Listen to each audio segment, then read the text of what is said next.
임진왜란 하면 우리는 본능적으로 이순신 장군을 떠올립니다. 바다를 지킨 성웅, 맞습니다. 그런데 말입니다. 만약 이순신 장군의 본진인 전라도가 육지에서부터 뚫렸다면 어떻게 됐을까요? 쌀도, 나무도, 화약도 없는 상태에서 거북선이 바다에 뜰 수 있었을까요? 오늘 소개할 인물은 바로 그 이순신 장군의 등 뒤를 지켜준 남자입니다. 임진왜란 발발 직전 고작 종 6품 현감이었던 그는 전쟁 시작단 1년 만에 종 2품 병마절도사까지 초고속 승진을 합니다. 빽이 좋아서, 줄을 잘 서서, 아닙니다. 오로지 미친 듯한 전투력 때문이었습니다. 키가 9척 장신에 힘은 호랑이 같았으며 일본 통신사를 따라가 일본 무사들의 길을 꺾어버린 활솜씨의 소유자. 다리에 총알이 관통당했는데도 호들갑 떨지 마라. 며 옷을 찢어 동여매고 다시 싸웠던 독종. 마지막 순간 10만 대군이 몰려오는 진주성에서 내 시체를 밟고 가라며 끝까지 성벽을 지키다 산화한 조선 최강의 무인. 오늘은 무민공 황진 장군의 처절하고도 이대한 일대기를 추적합니다. 황진 장군은 1550년 남원에서 태어났습니다. 기록에 따르면 그는 체격이 장대하고 수염이 아름다웠으며 근육과 힘이 범과 같았다고 합니다. 딱 봐도 장군감인 피지컬을 타고난 거죠. 그의 진가가 처음 드러난 건 전쟁 전인 1591년입니다. 당시 조선은 일본의 침략 김새를 알아보기 위해 통신사를 파견합니다. 정사 황윤길, 부사 김성일. 역사 시간에 배우셨죠? 황윤길은 전쟁 난다, 김성일은 안 난다고 싸웠던 그 사건입니다. 그런데 이때 이들 뒤에 묵묵히 서 있던 호위무관이 바로 황진이었습니다. 그는 정치인이 아니었습니다. 철저하게 군인의 눈으로 적진을 살폈죠. 당시 일본의 분위기는 살벌했습니다. 곳곳에서 화약 냄새가 났고 대장간은 칼을 두드리는 소리로 시끄러웠습니다. 문관들은 차를 마시며 풍류를 논했지만 황진은 일본군의 훈련장을 기웃거렸습니다. 이러한 상황에서 일본 무사들이 조선 사신들 길을 죽이겠다고 50보 박관역을 쏘아 맞히며 거드름을 피웠답니다. 조선인들은 활이 주묵이라면서 어디 한번 쏴보시지 하는 시기였겠죠. 그때 황진이 조용히 나섭니다. 그는 일본인들이 세운 관역 옆에 훨씬 더 작은 관역을 세우더니 숨도 고르지 않고 단숨에 명중시킵니다. 일본 무사들이 웅성거리자 이번에는 하늘을 나는 새를 가리킵니다. 그리고는 시위를 당겨 새 2마리를 연달아 떨어뜨려 버립니다. 일본 무사들의 입이 떡 벌어졌습니다. 그들의 길을 완전히 꺾어놓은 것이죠. 하지만 황진의 속마음은 타들어갔습니다. 그의 눈에 들어온 건 일본의 살기등등한 전쟁 준비 태세였습니다. 귀국할 때 다른 관리들은 일본의 보물이나 서화, 도자기 따위를 챙겼지만 황진은 자기 주머니를 탈탈 털어 일본도, 즉 보검 2자루를 샀습니다. 주변에서 아니, 오랑캐의 칼을 왜 돈 주고 사시오? 그게 무슨 쓸모가 있다고 하고 비웃자 그는 씁쓸하게 웃으며 이렇게 말했답니다. 머지않아 적이 쳐들어올 텐데 그때 이 칼로 놈들을 베어야 하지 않겠소. 조선으로 돌아온 그는 동복현감으로 부임하자마자 미친 듯이 훈련에 돌입합니다. 낮에는 말을 타고 달리고 밤에는 병서를 읽으며 다가올 지옥을 대비했습니다. 사람들은 그를 보고 유난 떤다고 했지만 그는 멈추지 않았습니다. 그리고 1592년 4월 그의 예언대로 전쟁이 터집니다. 전쟁 초기 조선은 쑥대밭이 됩니다. 부산이 뚫리고 서울이 함락됐죠. 왜군의 전략은 간단했습니다. 전라도를 먹어라. 전라도 곡창지대를 털어 식량을 확보하고 이순신의 배후를 치는 것이었죠. 이 절체절명의 순간 전라도의 관문인 금산과 진안 사이 험준한 이치 고개에 황진이 섭니다. 흔히 배티제라고도 부르는 곳이죠. 당시 총지휘관은 권율 장군이었지만 최전방에서 칼을 들고 싸운 선봉장은 황진이었습니다. 상대는 일본의 명장 고바야카와 다카카게가 이끄는 1만 정예군. 이치 전투가 얼마나 치열했냐면 당시 왜군은 낭떠러지를 타고 개미떼처럼 기어 올라왔다고 합니다. 조선군은 위에서 바위를 굴리고 화살을 쏘았지만 예군의 신무기인 조총의 위력에 점점 밀리기 시작했습니다. 탕탕거리는 굉음과 함께 옆에 동료가 쓰러지니 조선군 병사들의 사기가 바닥을 쳤습니다. 그때 황진 장군은 나무를 방패 삼아 신들린 활솜씨로 적을 저격했습니다. 그는 병사들에게 소리쳤습니다. 조총은 쏘고 나서 장전하는데 시간이 걸린다. 놈들이 화약을 넣는 틈을 타서 쏴라. 그는 정확히 적의 장수만 골라서 쏘아 맞췄습니다. 그런데 전투 도중 끔찍한 일이 벌어집니다. 타탕, 왜군의 조총 탄환이 황진 장군의 종아리를 관통한 겁니다. 보통 사람이라면 그 자리에서 쓰러져 후송되거나 쇼크가 왔을 상황입니다. 피가 철철 흐르고 뼈가 보일 지경이었습니다. 부하들이 기겁하며 달려왔습니다. 장군님, 피하셔야 합니다. 이러다 돌아가십니다. 하지만 황진은 이를 악물고 소리칩니다. 동요하지 마라. 내 다리는 멀쩡하다. 지금 내가 물러서면 조선이 끝장난다. 그는 그 자리에서 옷을 북찢어 피가 솟구치는 다리를 칭칭 동여맵니다. 그리고는 다시 일어나 활을 쏘기 시작했습니다. 이 모습을 본 왜군들은 공포에 질렸습니다. 저놈은 뭐냐? 총을 맞고도 안 죽어? 귀신이다. 지휘관이 쓰러지지 않고 버티자 도망치려던 조선군 병사들도 다시 창을 고쳐 잡았습니다. 장군님이 저러시는데 우리가 어찌 도망가냐? 부상당한 황진의 투혼에 자극받은 조선군은 죽기 살기로 싸웠고 결국 왜군을 격퇴합니다. 이것이 바로 임진왜란 육전 3대 대첩 중 하나인 이치 대첩입니다.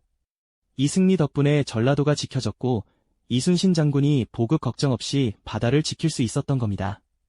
이치 전투 이후 황진의 명성은 하늘을 찌릅니다. 조정에서도 깜짝 놀랐죠. 아니, 전라도 시골 현감이 이렇게 잘 싸운다고. 그는 곧바로 승진을 거듭하여 경기, 충청 일대의 전장을 누비게 됩니다.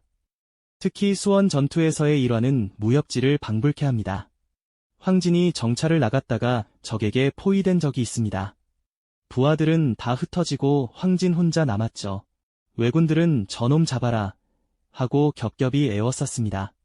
왜군들도 황진의 악명을 알았기에 함부로 덤비지 않고 빙 둘러싸서 말려 죽일 작정이었습니다. 놀랍게도 황진은 항복하거나 죽는 대신 이틀 동안이나 홀로 적진 한복판에서 버팁니다. 물 한 모금 마시지 못하는 상황에서 다가오는 적을 베고 또 베었습니다.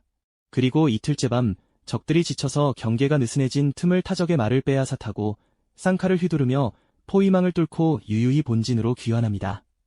돌아온 그의 갑옷은 적의 피로떡이 되어 붉게 변해 있었다고 합니다. 이게 사람입니까? 인간 흉기죠.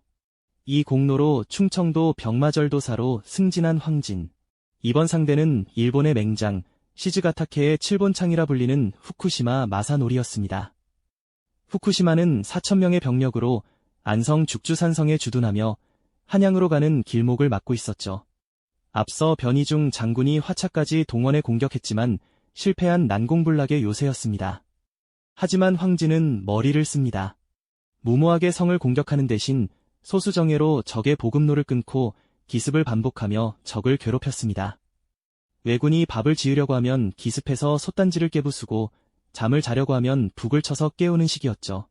화가 머리끝까지 난 후쿠시마가 저 쥐새끼 같은 놈을 잡아라 하며 전군을 이끌고 성 밖으로 나오자 황진은 매복 작전으로 그들을 박살내고 텅 빈 죽주산성을 점령해버립니다. 4,000명의 왜군이 황진의 1,000 병력에게 농락당한 겁니다. 갈곳 잃은 후쿠시마군은 경상도 상주까지 도망쳤고 황진은 끝까지 추격하여 또다시 괴멸시킵니다. 임진왜란 초기 일본군 네임드 장수를 상대로 이렇게 철저하게 참교육을 시전한 장수는 황진이 유일할 겁니다. 1593년 6월 전쟁의 판도가 바뀝니다. 평양성에서 패하고 행주산성에서 권율에게 얻어터진 왜군은 남해안으로 후퇴합니다. 하지만 도요토미 히데요시는 마지막 발악으로 명령을 내립니다. 1차 진주성 전투의 패배를 서력하라. 진주성을 짓밟고 닭 한 마리도 남기지 마라. 왜군은 무려 10만 대군을 진주성으로 집결시킵니다. 반면 성안의 조선군은 김천일, 최경애, 그리고 황진이 이끄는 5,800명이 전부였습니다. 사실 황진은 진주성에 들어가지 않아도 됐습니다. 그의 관할 구역은 충청도였으니까요. 의병장 곽재우 장군조차 그를 말렸습니다. 황 장군, 저기는 죽으러 가는 곳이요. 당신 같은 명장이 저기서 개죽음당하면 국가적 손실이요. 하지만 황진은 단호했습니다. 나는 이미 창의사 김천일과 약속을 했소. 죽을 줄 알면서도 피한다면 사내 대장부가 아니오. 그리고 여기에는 가슴 아픈 사연이 하나 더 있습니다. 바로 그의 절친한 친구이자 전우였던 이종인 장군 때문입니다. 두 사람은 예전부터 전장에서 살면 같이 살고 죽으면 같이 죽자고 맹세한 사이였습니다. 이종인이 진주성으로 들어간다는 소식을 들은 황진은 친구를 혼자 보낼 수 없어 사지로 발걸음을 옮긴 것입니다. 6월 22일 전투가 시작됩니다. 10만 대 6천. 황진은 성안의 실질적인 전투 사령관이었습니다. 왜군이 흙을 쌓아 토산을 만들면 맞불을 놓아 태워버렸고 기갑차라는 장갑차를 밀고 오면 큰 돌을 굴려 부숴버렸습니다. 그는 9일 밤낮을 잠 한숨 못 자고 뛰어다녔습니다. 옷을 벗어 던지고 병사들과 함께 돌을 날랐고 성벽이 무너지면 가장 먼저 달려가 칼을 휘둘렀습니다. 왜군들 사이에서는 진주성에는 귀신이 산다는 소문이 돌 정도였죠. 병사들은 지쳐 쓰러질 것 같다가도 황진 장군이 지나가며 어깨를 두드려주면 다시 일어났습니다. 그는 단순한 지휘관이 아니라 진주성의 심장이었습니다. 운명의 6월 28일, 비가 추적추적 내리던 날이었습니다. 왜군은 시체가 산처럼 쌓여 성벽 높이만큼 올라오자 그 시체를 밟고 파도처럼 넘어오기 시작했습니다. 황진 장군은 서문 쪽이 위급하다는 소식을 듣고 달려가 적을 물리쳤습니다. 잠시 숨을 돌리던 순간 그는 지휘관으로서의 본능을 발휘합니다. 놈들이 해자를 얼마나 메웠는지 봐야 한다. 해자는 성 밖을 둘러싼 구덩이를 말합니다. 부하들이 위험하다고 말렸지만 그는 적의 다음 공격 경로를 확인하기 위해 성벽 난간을 잡고 몸을 내밀어 아래를 내려다보았습니다. 그 순간 시체 더미 속에 숨어있던 왜군 저격병의 총구가 그를 향했습니다. 타당, 날카로운 총성과 함께 황진 장군이 고개를 뒤로 젖히며 쓰러졌습니다. 탄환은 정확히 그의 왼쪽 이마를 관통했습니다. 천하장사였던 그도, 10만 대군을 벌벌 떨게 했던 그도 그 자리에서 즉사하고 맙니다. 향년 44세, 그의 죽음은 성 전체에 절망을 가져왔습니다. 실록은 이렇게 기록합니다. 황진이 죽자 성안의 곡소리가 우레와 같았다. 병사들은 무기를 놓았고 백성들은 통곡했습니다. 그가 죽은 바로 다음 날 진주성은 함락됩니다. 그리고 7만 명의 조선인이 학살당하는 비극이 벌어집니다. 그의 절친이었던 이종인 장군도 황진이 죽은 다음 날 적들을 안고 남강에 투신하여 뒤를 따랐습니다. 살아서도 죽어서도 함께하자는 약속을 지킨 것입니다. 황진 장군의 죽음 이후 그의 손자가 당대의 대학자 장유에게 묘비명을 부탁했습니다. 장유는 글을 기리며 이렇게 썼습니다. 강한 활 명중하고 힘은 범과 같았어라. 진주성 지키는 일은 그대의 직분이 아니었지만 한번 승낙한 이상 죽을 줄 알고도 뛰어들었지. 공은 죽어도 죽지 않아 늠름한 생기가 흘러넘치니. 비록 진주성은 함락되었지만 황진이 벌어준 9일의 시간 덕분에 왜군은 막대한 피해를 입고 호남 진출을 포기해야 했습니다. 그는 죽어서도 나라를 지킨 겁니다. 고작 종 6품 말단 현감에서 시작해 1년 만에 종 2품 병마절도사까지 오르며 조선의 육지를 지탱했던 거인. 이순신 장군이 바다의 수호신이라면 황진 장군은 육지의 수호신이었습니다. 오늘 밤 우리가 기억해야 할 이름. 일본도를 사들고 전쟁을 대비했던 해안, 다리에 총을 맞고도 물러서지 않았던 투혼, 그리고 친구와의 약속을 지키기 위해 기꺼이 목숨을 바친 유리. 무민공 황진. 지금까지 전쟁 속 숨겨진 진짜 영웅을 찾아내는 전쟁 속 영웅들이었습니다.